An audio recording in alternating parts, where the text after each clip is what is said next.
a.k.a. Death Valley, in the capital city of Baton Rouge, Louisiana. I'm your host, Michael Poggi, alongside my wonderful co-workers here, William Gilreath, Kai Hamilton. Y'all, how we doing? How we doing on this Friday? I'm feeling great, and honestly, it's a privilege to be out here with you and Will, talk about sports here in Death Valley. Yep. And I'm grateful we can share this special atmosphere with our viewers and listeners. Yep, absolutely. Feeling great. Big weekend for LSU athletics. We got football tomorrow, soccer today, basketball tonight. It's just a great day to be a Tiger, really. It's been a great season. Sad it's coming to an end, but I've had a ton of fun doing the show with you guys. Well, this is, of course, the last time this season you will see us or hear us. Three, giving you all the news you need to know ahead of each game on Saturdays, as this is our last show. We will give out more thank yous later, but just want to say a quick thank you to everybody who has been tuned in this year with us this season. We really appreciate it. So hope you guys enjoyed this week's show. We are here in Tiger Stadium for the last home game of the season, obviously, with only 2 games left in the regular season for LSU. Of course, then the bowl game will come after that eventually. But LSU is coming off a big-time Golden Boot victory over Arkansas 23-22. They look to continue their winning ways at home against the Hilltoppers of Western Kentucky tomorrow night at 6:45. So Western Kentucky is 8-2 on the season, second place in the Conference USA, with a lot of implications for them coming into these last 2 weeks. LSU, of course, is 6-4 on the year and has struggled a lot in conference play. So let's just jump right into the LSU offense against this Hilltopper defense. This offense showed a lot of signs of improvement, right?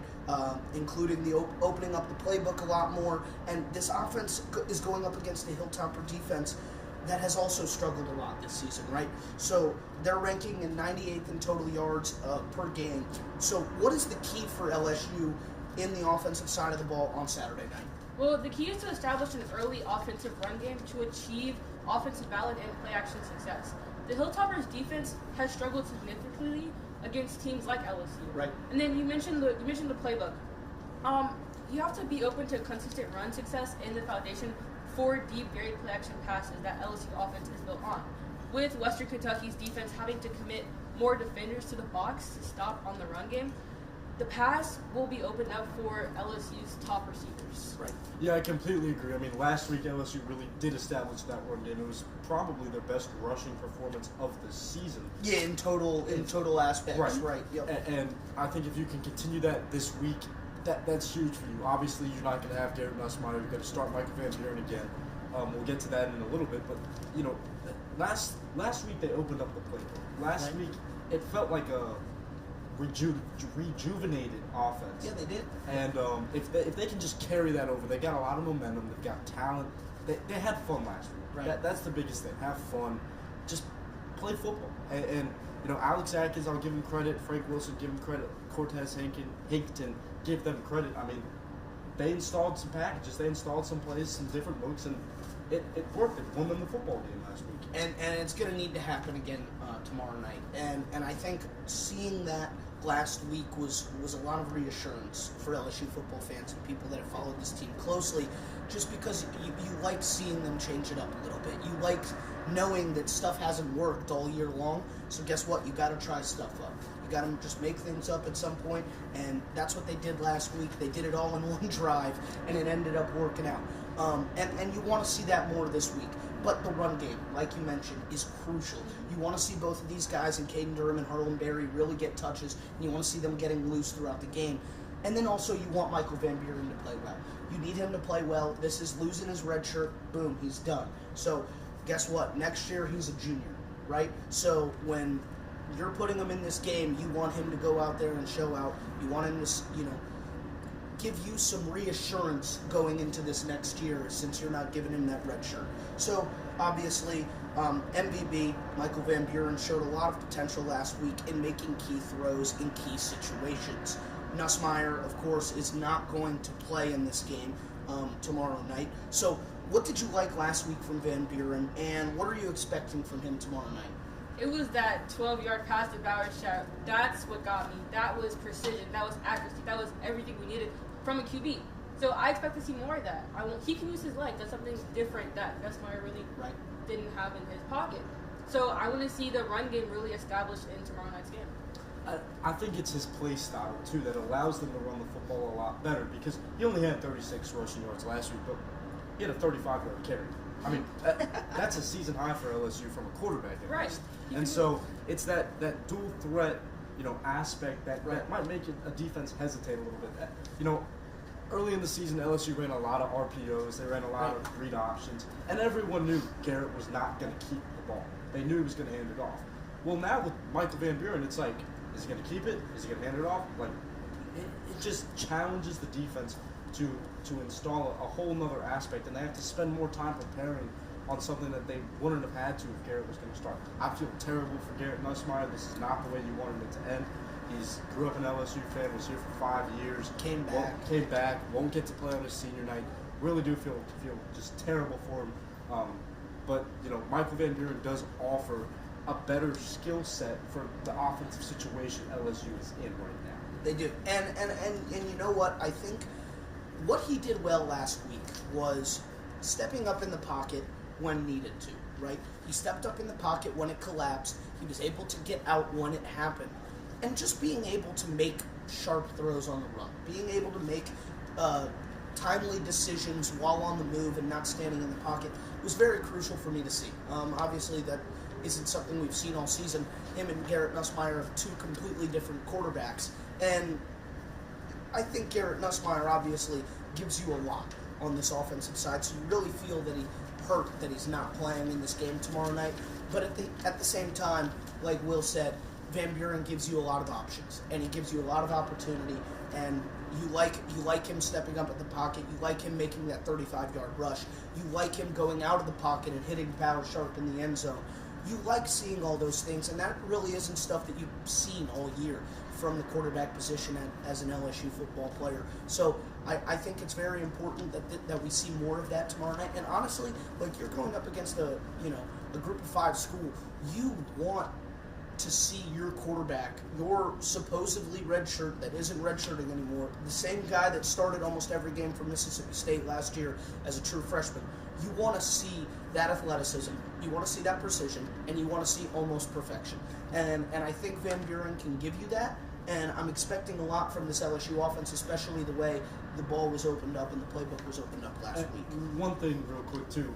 Having Michael Van Buren masks, it hides those struggles they have on the offensive line. And I thought the offensive line played a lot better last week, but a part of that was because Michael Van Buren's pocket mobility, like you mentioned. So when that's a significant issue on your team, and you have a guy that can kind of work around that a little bit, it puts you in a much better space. And I will say, this is two, like, with Arkansas's defense and with this defense, that's two really bad defenses. It is. And then you're getting yourself ready to play Oklahoma in a week prior. So I think this is good for him, but it's also, we need to take it with a little bit of a grain of salt. I agree. So the Hilltoppers of Western Kentucky tomorrow night at 6:45. That is the big one. But what is something that we see from this offense last week that you want to see continue? This could be in terms of play calling or even personnel. I would say Caden Durham, he's the workhorse. Barry's the finisher. Those are also my key players in the game. But when they work together, they have like this 1-2 punch where you know they're going to finish in the red zone. And I love that combo.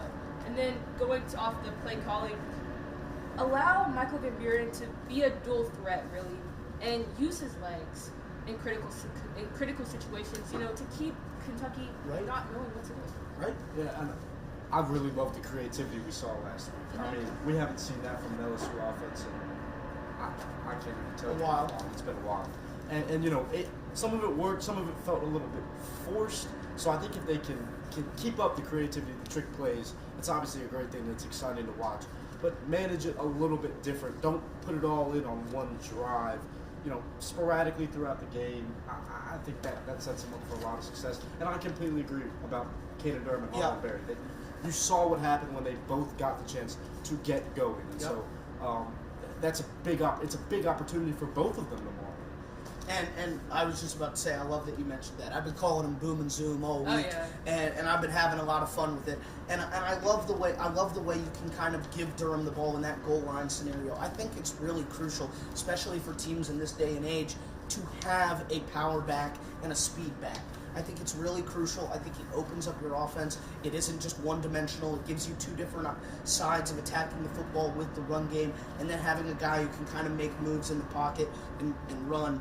It just gives you three different ways that you can run the football, and that's huge in this day and age of college football. So I think, we all talked about what we liked, what we saw last week, and I think everything that we saw last week on the offensive side of the ball really needs to continue. I like the way they moved the ball on the offensive side. I like the way they were throwing the ball over the middle. I like the way they were getting the run game involved, and I like the trick plays that they brought in. And I think that's just more stuff that we need to see. Obviously, that was a defense that LSU should attack every day of the week. And this is a defense that you're going to have to go in and do the exact same thing. But I think it's very possible. And this just gives you another way to give your offense some confidence going into Oklahoma next week and really just allow them to play football. And these are all really good football players, and they just haven't been in the best opportunities this season, and they haven't been in great situations. This is a great situation tomorrow night, and I expect to see the exact same thing. So who are two key players for this LSU offense? You kind of just mentioned, but so we'll go to you. Well, I have the same exact two as you do. Harlem Berry and Caden Durham. Like I said, tomorrow's a great opportunity for both of them, not only for the remainder of the season, but kind of get some momentum going into the offseason and next season as well. It's a great 1-2 punch, and I think when they're working at their full potential and they're playing their best football, it's one of the best running back groups in the country. So they both have the opportunity tomorrow night to really impress, to put some film on tape for whoever the next head coach might be, whoever the next running back coach might be. Hopefully still Frank. But it's just little things like that. On third down, I really think on these third and shorts that I think they're going to get into tomorrow, just knowing this LSU offense, if you're in a 3rd and 4 and you can run a counter with Harlem Berry, I feel 99% confident that he's going to get the first down. We saw what he did last week to win the game. It's just those plays like that win you the football games. And by the way, shout out, he's a freshman and he knew to slide right there. Mm-hmm. I mean, that's just it's the football IQ's off the charts in my opinion. Well, I'm glad you mentioned that. You know what I want to see back is the Xavier Thomas run package, and I that's my favorite, as you know, especially if you've been watching the show. So I think Barryon Brown is a very key player tomorrow night. Obviously, one season in the purple and gold, and he hasn't really been his best. Obviously, it wasn't really everything that you were expecting. But I think we could see a lot more tomorrow night. And I expect a big game tomorrow night from him. And then I'm going to stay away from the running back room, even though it's very crucial. I'm going to go to Michael Van Buren. Okay. I mean, it's simple, but you want to see the same that you saw last week. This is his second start. You want to see him get a little bit more comfortable. You want to not see those, quote-unquote dumb mistakes that you will see. And you want to see almost perfection. And I think as terms of key players, Van Buren fits that resume all the way through. So let's go 2 key players for this Western Kentucky defense, and then we'll move on to the other side of the ball. I've got Jalen Lester. He leads the team with tackles. He's pretty good there. And then LSU has to know where he's on every play. He has the ability to read and shoot those gaps, which can also be used on short yard coverage. And then I've got Anthony Breckenridge. He's a downhill playmaker and a defensive leader. He's the threat that Western Kentucky can use to confuse Michael Van Buren. And LSU has to account for him, especially on the quick throws and the middle whenever that's open. Well, I have Dominic Oliver. I believe he leads the team in sacks with 3. And like we mentioned, this isn't the best LSU offensive line. So if Michael Van Buren is rolling out of the pocket, he's a linebacker. He's a guy that I think can get to him. And if Western Kentucky's going to have success and going to stop this LSU offense, that's one of the ways they can do so. I also have Jalen Lewis. Hey, we have the exact same too. Great minds think alike. Think alike, yes. So, I mean, he leads the team in interceptions. If Michael Van Buren's rolling out, throwing off his back for whatever, and he throws up a 50-50 ball, he's the guy on this Western Kentucky defense that I think is going to take advantage of that and steal that ball and steal the possession. And not only does he lead the team in interceptions, he's an amazing tackler. Almost 30 tackles, solo tackles, I shall say, on the season for Mr. Lewis. And I both of those guys, Will said pretty much everything that I was going to say, but the 3 sacks, 29 solo tackles, 2 interceptions on the year, that's good football. And, you see from both of these guys how they can impact this game, especially with how bad the offensive line has been, for Dominic Oliver to really get involved, and then, inexperience. And obviously Van Buren has experience with playing last year, but not really this season. And it could get time to get rusty, and so, Jalen Lewis could go out there and make a play, jump a ball, and give them a possession, like Will just said. So moving on to the other side of the ball, this is a Western Kentucky offense that is 28th in FBS when it comes to yards per game at 432.9. On the other hand, this is an LSU defense that just shut down one of the best offenses in the country last week against Arkansas. What is key for this Hilltopper offense to get the best of this incredible defense? Well, LSU's defense is one of the best in the country. They are physically superior to Western Kentucky's offense. So do the little things right. Take advantage of the very few mistakes they might make in this game. They kind of run this weird dual quarterback system. I don't even know if you can call it. I don't even know.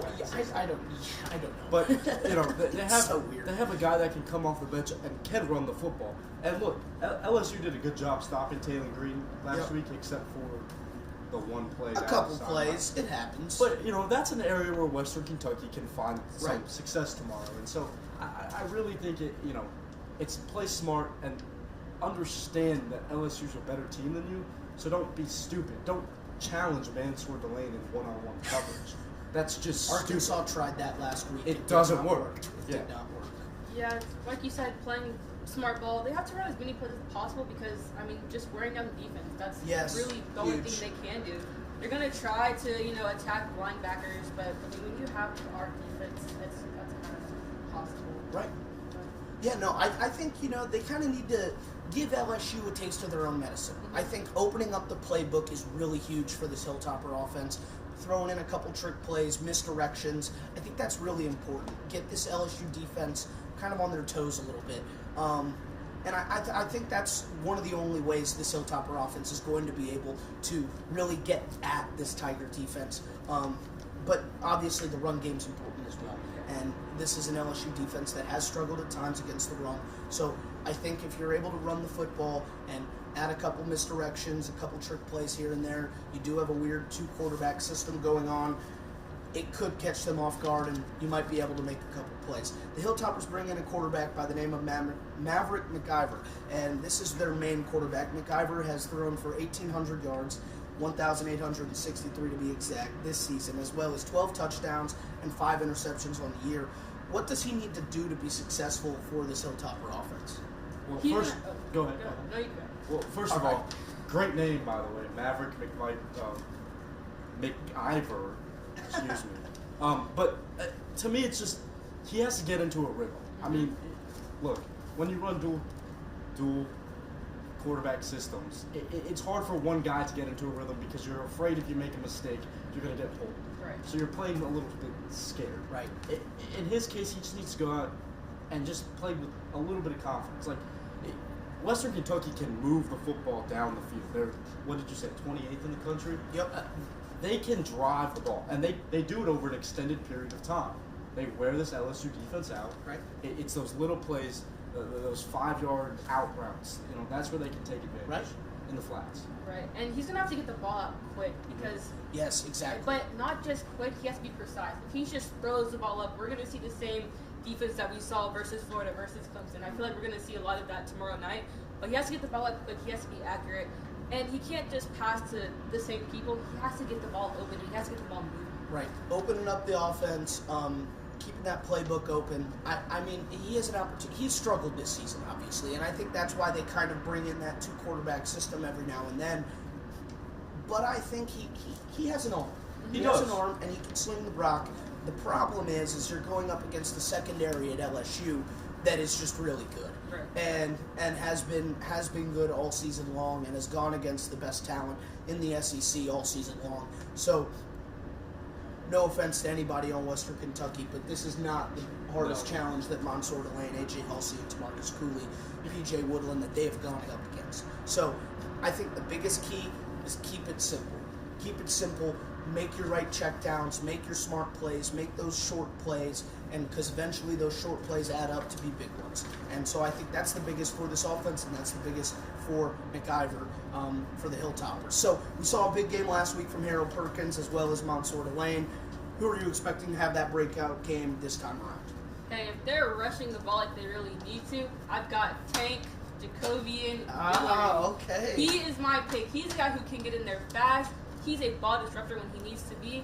But he's really low-key. Like, he's not over-talked about. And I feel like he can have the best breakout game.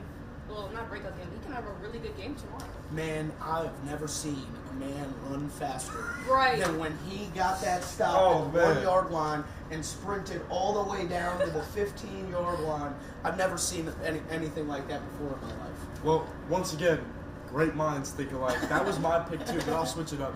It's his senior night tomorrow, so you're also rooting for him. He's given a lot to this program, but I really think LSU can get another big game from another senior who had a big game last week, who I've said on every show this year, Harold Perkins Jr. I'm really expecting him to not have a breakout game. He's already broke out. Just have a great game. It's his last game in Tiger Stadium. It means something to him. Yeah, boosting that draft stock a little bit for him. I'm gonna go with AJ Halsey. Okay. I think we're going to see a 2-interception, 1-interception game from AJ Halsey tomorrow. I think he at least gets one. I wouldn't be surprised if he gets two. And he's a hard hitter. Don't be surprised if he forces a fumble. I'm just really expecting to see him really just go out there and dominate.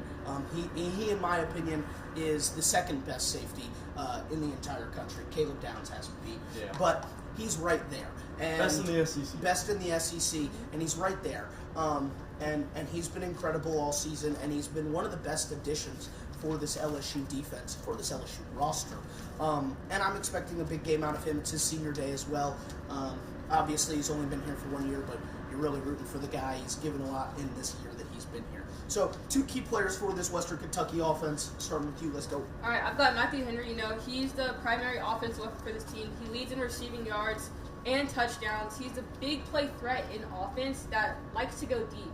LSU secondary has been tested by deep balls, and Henry's probably going to be the target for all of their QB's passes. Right. And then I've also got Marvis Parrish. He's not a traditional running back, but he's an essential player.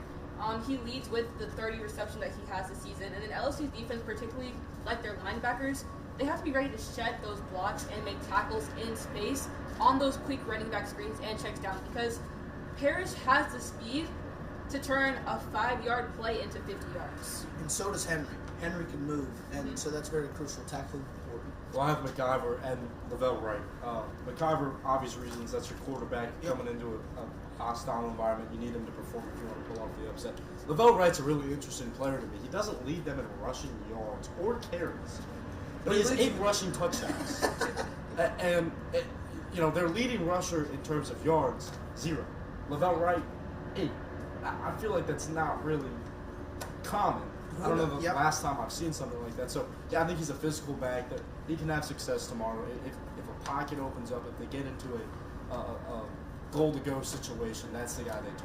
Yeah, and it's going to come down to those short goal situations. It's going to come down to those 1st and 5s on the goal line, 1st and goal on the goal line, stuff like that. That's when you're really going to see him. I have a little piece of both. I have Matthew Henry and I have Lavelle Wright. Matthew Henry, of course, 703 yards, like you mentioned, 6 receiving touchdowns. He, like you mentioned, that deep ball. Fast guy, really fast guy. He's going to be guarded by Mansour Delane. So I think he's a really key player. I'm not really expecting to hear his name called a lot tomorrow night, because it would just be pretty dumb to test that side of the field. But it has been done. But it has been, we have seen it week in and week out. Matthew Henry, though, is a very, very good player and a good receiver, and Lavelle Wright. I mean, 327 yards, not even your leading rushing yards guy, but he leads the team in touchdowns, like you just said, on the rushing side of the ball. 8 touchdowns. Power back, can get you where you need them. And I think a power back can be the death to this LSU running defense. I think tackling has been kind of an issue in some areas, and I think getting on those short goal situations, short gains, it's going to be really huge for Lavelle Wright and this Hilltopper offense. So now enough of this. We'll come back to this. Game of the week picks. Let's do it last time. Why not? I did pretty good last week. You did pretty good the week before. Will's been struggling. And here we go. Game of the week picks. Number 22, Missouri at number 8, Oklahoma. We're going to start with you. I've got Oklahoma. I think the Sooners can completely control the defensive line there, so I've got the Sooners. Big emotional win last week for Oklahoma on the road in Bryant-Denny. I got the Sooners again. They proved me wrong last week, so don't let me down this week. I got the Sooners also. Huge win on the road. Congratulations to Missouri, since we just jinxed it. The Sooners on the road last week, going into Tuscaloosa, statement win. Getting your season right where it needs to be. You're number 8 in the country. You're in good standing. 2 final games at home against this team, and then LSU next week. I like it. I got Missouri to cover the spread, though, at 6.5. Number 15, USC at number 7, Oregon. You've got balance versus inconsistency, and because of that, I have the Ducks. Really intriguing matchup for me. Like you mentioned, USC's been inconsistent throughout the season, but they've looked good at times. They've looked really good at times. I just think Oregon at home, it's a tough environment. Obviously, Indiana beat them, but I just don't think this Trojan team is complete enough to pull off the upset on the road. Really tough battle. It's going to be a tough atmosphere over in Oregon, over in Eugene. I'm expecting to see a lot of offense in this game. Lots of offense in this game. And honestly, I think USC gets one more stop. I think they pull off the upset. Huge win for their program. Biggest win in the program in a long, long time. And get them set up to maybe potentially get into that college football playoff. So next up, number 25, Arizona State at Colorado. Another tricky one. Arizona State's without Sam Levitt. There's uncertainty with Kenny Dillingham and his future. Do they overlook this Colorado team? I think they do. I think Colorado pulls off the upset at home. I've got Arizona, okay? Arizona So, State. and the difference will be the run game and then the defense. I feel like, I feel like Colorado has that up and downness to their team, so Yeah. that's why I've got Arizona for that one. And an inconsistent defense that Colorado Yeah. has. But I think we're going to see the more consistent side on Saturday night. I'm going to go with Colorado. I think they pull off the upset, completely knock Arizona State really just out of this. And I think they've got, like you said, I think they've got a lot more going in their heads. I think Dillingham's got a lot more going in his mind. So I'm going to go with prime time. Give me Colorado. Pittsburgh at number 16, Georgia Tech. Last one before we talk about the big one. A home game in Atlanta, my hometown. I've got Georgia Tech. I mean, they've been great this season. That's my pick. I got the Yellow Jackets. Not a big fan of Yellow Jackets. My family will get that joke, but I got Georgia Tech tomorrow. Not so fast. Not There so we go. fast. Not so fast. They almost made the mistake and lost last week. Pitt's going to walk in. This is a good Pitt team. It is. This is a good Pitt team that people don't talk about much. Obviously, they're unranked, but they're very good and they're very sneaky. I think they walk into Georgia Tech. They get it done. They almost made the mistake last week and ruined their hopes. I think this is finally the nail in the coffin, and they get them out of the college football playoff race. So now the big one. LSU hosts Western Kentucky on senior night. Last home game in Tiger Stadium. Who wins? What's the score? Defense wins games. I've got LSU winning 27-14. I think it's going to be Okay. a great game. It's senior night. It's a home game in Death Valley.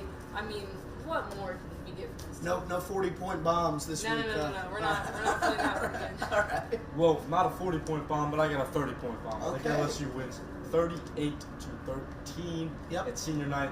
It's an emotional game. Right. They're the better team. I just got the Tigers. I like that pick as well. I got 35-10 LSU. I think it's going to be a good scoring game. I think you're going to see a lot of stuff early. You might see a little slow down break in that second quarter, but expect them to come out of halftime firing.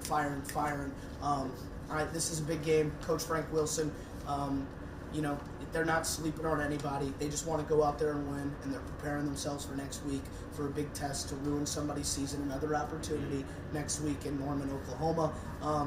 I love the pick. I think LSU is, they've gone through a lot this season, and I think this is an opportunity for the seniors, for the fans. Hopefully it's a good crowd tomorrow night.